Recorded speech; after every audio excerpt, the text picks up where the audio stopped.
Hey everyone, welcome back to our channel. So as you can see, it's just me on my own today. I thought it was really important that I got this video out, not just for myself, but for anyone going through the same sort of thing. So I just wanted to go through my miscarriage story. So I'll start from the beginning. In March, we found out that we was pregnant. I must have found out when I was like 3 weeks or something like that, like super early. Went for a scan when I thought I was about 6 and ended up being less than 6, and yeah, I had to go back 2 weeks later, which we did, and that's when I was about nearly 7. So went back then, and I'll show you a picture. This is like the only picture I have of baby. So this was our scan photo. We saw our heartbeat as well, and I thought at that point, okay, you know, we're behind. I thought I'm about 8 weeks, but I'm actually 6 weeks 6, but it's fine, baby can grow, and you know, it'll be all right. And then we just thought, okay, we'll just wait for our 12-week scan now and go from there. I'm not bleeding, I'm not in any pain, everything's still happening. I've still got all my symptoms. I'm still like sore boobs and nauseous, and you know, I was just still the same. I was starting to get a little bum, and then it was actually 6 days before our 12-week scan, so 10th of May, which was 6 days before our 12-week scan, that I started to get cramping. I'd had cramping already because obviously you have it when you're everything's stretching and moving about, but I was getting cramping and it was quite painful actually. I was kind of monitoring it, and I thought, right, I'm gonna put a pad on before I go to work so that if anything, you know, if I bleed or anything, I can kind of monitor that. And then I was at work and I went to toilet. I remember going to the toilet, and then there was like a small dot of red blood, and that was it. I was like, Jay, I need the midwife's number. I need to call her. I've got blood, like, you know. And I know you can spot through pregnancies, but any little thing like that, because I hadn't bled at all the whole way through till that point, I felt like, no, I need to keep an eye on this, I need to see what midwife's saying. And she just said, like, your 12-week scan is in a few days, you'll be fine, just wait. If you feel like you need to rest, then obviously just go home and rest, and if it gets worse or you're in a lot of pain, then go to A&E. She said you can self-refer to early pregnancy unit as well, but that was so difficult. I found it so hard to get in contact with the early pregnancy unit because they don't, in my area at least, they don't answer the phone. You have to leave a message, and it says leave your name and number and a message. So I left my name and I left my number, and then they hung up. They lifted up the phone and put it down, so I couldn't leave the rest of my message, and then I just never heard back from them. So I decided after I'd seen that, okay, I'm gonna stay at home. So I stayed at home. That was a Tuesday. So then on the Wednesday, I didn't go into work, I stayed at home. And then Wednesday night, my bleeding got worse, and it was now dark red and a little bit more. It was quite a lot more than the little dot, but it was more. It was more when I wiped. Thursday, it kind of stopped, but I thought, no, it's been bleeding now. So I took myself to A&E in the morning because it was quieter. I was actually seen really quickly. They did my pregnancy test and they were like, yeah, you're still pregnant, still coming back positive. And I was like, okay, that's a good sign. He did like, he touched my stomach and sort of like felt my uterus, and he was like, yeah, it's fine, but I want you to have a scan just to make sure everything's good with baby. And I said, good, that's literally what I wanted. I just wanted a scan, make sure baby's okay. So I went home and he called me later and he was like, okay, you come in right now for a scan. So I was like, yeah, that's fine. So I went straight in on Thursday, the 12th of May this year. We went in for a scan, and I'd said to him, look, we've seen baby already with a heartbeat at 6 weeks, 6 days. And she said, okay. And then she looked at me and she was kind of like, okay, your bladder's quite full, I'm gonna need you to empty it and then come back. And I said, fine. Just did that, came back, and she was like, baby's very small and there's no heartbeat. Baby's still measuring about 6 weeks 6 and there's no heartbeat. And I just remember thinking, here we go again. I just knew it, you know. Once I started bleeding, I thought, oh, here we go. This is actually my first, I don't want to say proper miscarriage, but where I've seen a baby and then lost it, because I had chemical pregnancy in January. But yeah, so she said that, and then they kind of take you to a surgical assessment unit, and there I saw a gynecologist who asked me like, here's your 3 options, what do you want to do? And I literally 5 minutes after being told, you get asked, what do you want to do? Natural, medical, surgical. I just froze because I was kind of like, I don't know. I'm still trying to process. The sonographer's just told me, and you're asking me, how do I want to get the baby out of me? Jay was just like, okay, can we have like time to think, and then we'll get back to you? And they were like, yeah, that's fine.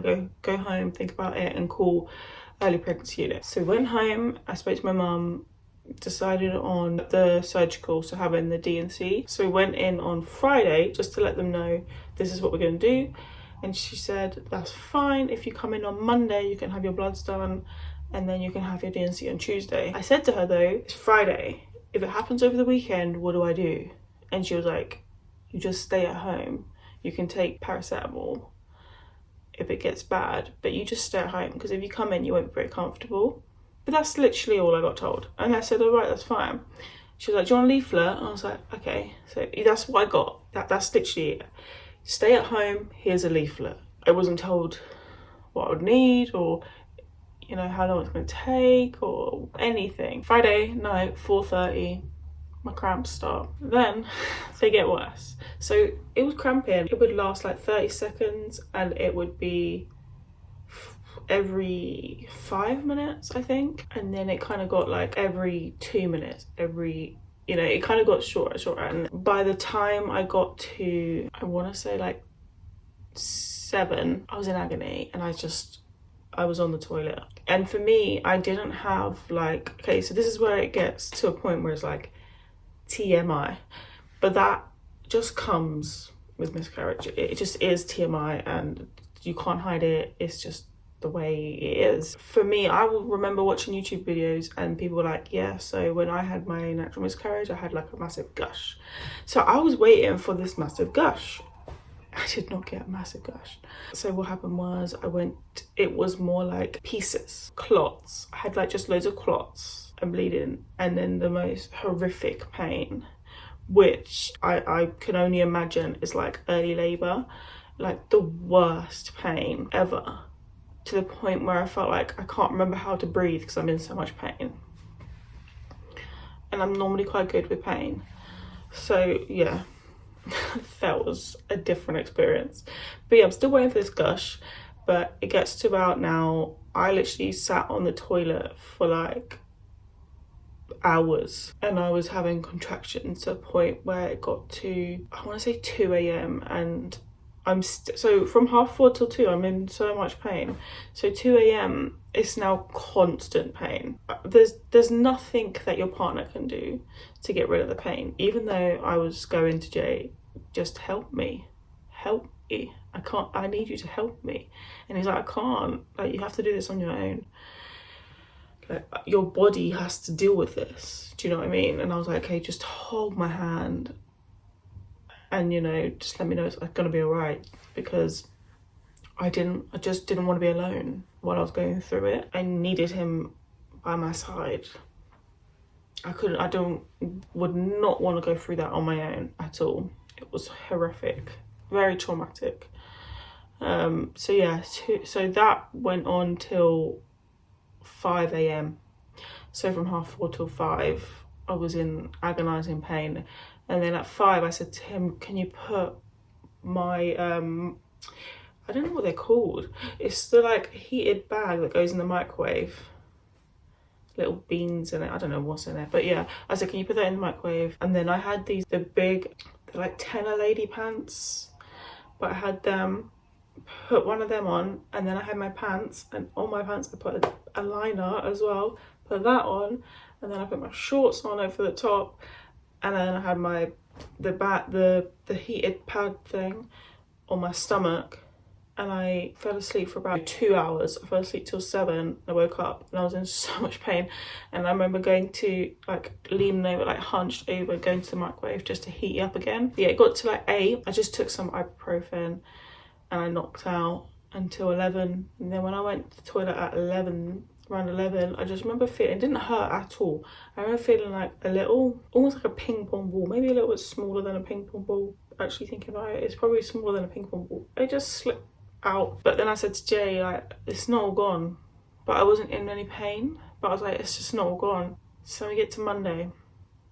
I go in for my bloods. Had done. I said, look, I've gone through this, but I know it's not all gone. And she was like, okay, so just go for your D&C like normal on Tuesday, and then they can do a scan before if you want, or you can just have it done anyway. I went for my D&C on Tuesday. I said, look, I know it's not all gone. She goes, if you have a scan now, I can't do your D&C today. It'll have to be done tomorrow. I was like, no, just get it done. And when I came back around after, she said, you made the right choice. There was still eight pieces of pregnancy tissue inside of you. But yeah, so that's basically our miscarriage story. So basically, if you don't have that big gush of blood, it's okay. Just know that if you, in your gut, feel like there's still tissue left, then make sure you follow it up, because you know your body better than anyone else. It's like, as soon as I started bleeding, I was like, no, I know. When I had it left, I was like, I know there's stuff left. So that's our miscarriage story. Obviously, it's horrible, because after you've gone through all of that, you then got to deal with like the emotional side as well, and the mental side. The best piece of advice I can give is to make sure that as soon as you're told you're miscarrying with a miscarriage where you don't have the bleeding before, stock up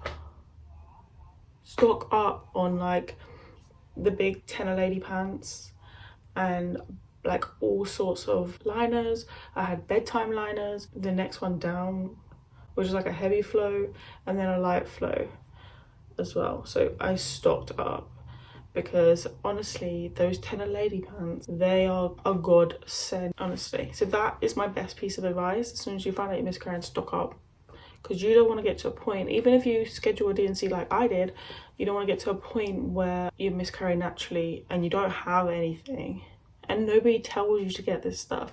So just stock up on it. Make sure you got a load of it. I kept it right next to the toilet. That's literally the best advice I can give. And also the heated pad really helped. Also, when I was going through the natural one, don't be like alarmed if you get like really hot and really cold. I had diarrhea as well, so don't be alarmed by any of that. I was like, what's going on, but no, it's fine. It's fine. That's the best piece of advice I can give. Miscarriage is just not nice, like, and I feel like there's a lot of people don't understand how physically exhausting, and that's before you've even dealt with it mentally or processed it. Physically, it is just exhausting. Like, I can't word it any other way. So just be kind to yourself, and I would say to just take that time that you need off work, because you don't want to bottle everything up and then need longer off later. So I always try and sit with my emotions. Even if I can't afford to sit with my emotions, I will sit with my emotions. Cry if I need to cry, talk it out if I need to talk it out.